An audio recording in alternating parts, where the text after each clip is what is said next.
హైదరాబాద్లో 2 రోజుల పాటు అన్ని రాష్ట్రాల డీజీపీల సమావేశం జరగబోతోంది. ఈ సమావేశాలకు భారీ భద్రత ఏర్పాటు చేస్తోంది తెలంగాణ ప్రభుత్వం. ప్రధాని, కేంద్ర హోంమంత్రి, జాతీయ భద్రతా సలహాదారు కూడా ఇందులో పాల్గొనబోతున్నారు. అంతర్గత భద్రతతో పాటుగా జాతీయ భద్రతలపై ప్రధానంగా ఇందులో చర్చించబోతున్నారు.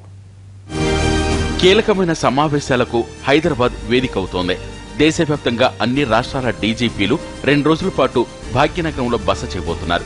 తొలిసారి అన్ని రాష్ట్రాల డీజీపీల సమావేశం హైదరాబాద్లో జరగబోతోంది. ప్రధాని మోడీ, కేంద్ర హోంమంత్రి రాజ్నాథ్ సింగ్, సహాయ మంత్రులు, జాతీయ భద్రతా సలహాదారుడు అజిత్ దోవల్ కూడా ఇందులో పాల్గొంటారు.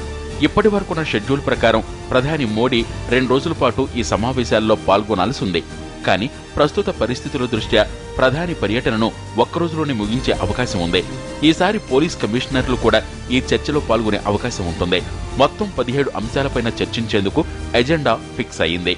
ఇందులో పోలీసు ఆధునీకరణ, భద్రతా అంశాలు, సోషల్ నెట్వర్క్స్, మహిళలు, పిల్లల భద్రత, అంతర్గత భద్రత, జాతీయ భద్రతలపైన చర్చించనున్నారు.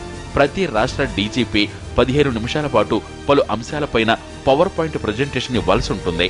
2 రోజుల పాటు జరిగే సమావేశాలు పూర్తిగా జాతీయ పోలీస్ అకాడమీకే పరిమితం కాబోతున్నాయి. ఇందుకు సంబంధించి పోలీసులు భారీ సెక్యూరిటీని ఏర్పాటు చేస్తున్నారు. సైబరాబాద్ పోలీస్ కమిషనర్ భద్రతను పర్యవేక్షిస్తున్నారు. ఈ సమావేశాలు పూర్తిగా అంతర్గతమని, దీనికి మీడియాకు అనుమతి లేదని, కేంద్ర హోంశాఖనే నేరుగా వీటిని పర్యవేక్షిస్తుందని పోలీసు వర్గాలు అంటున్నాయి.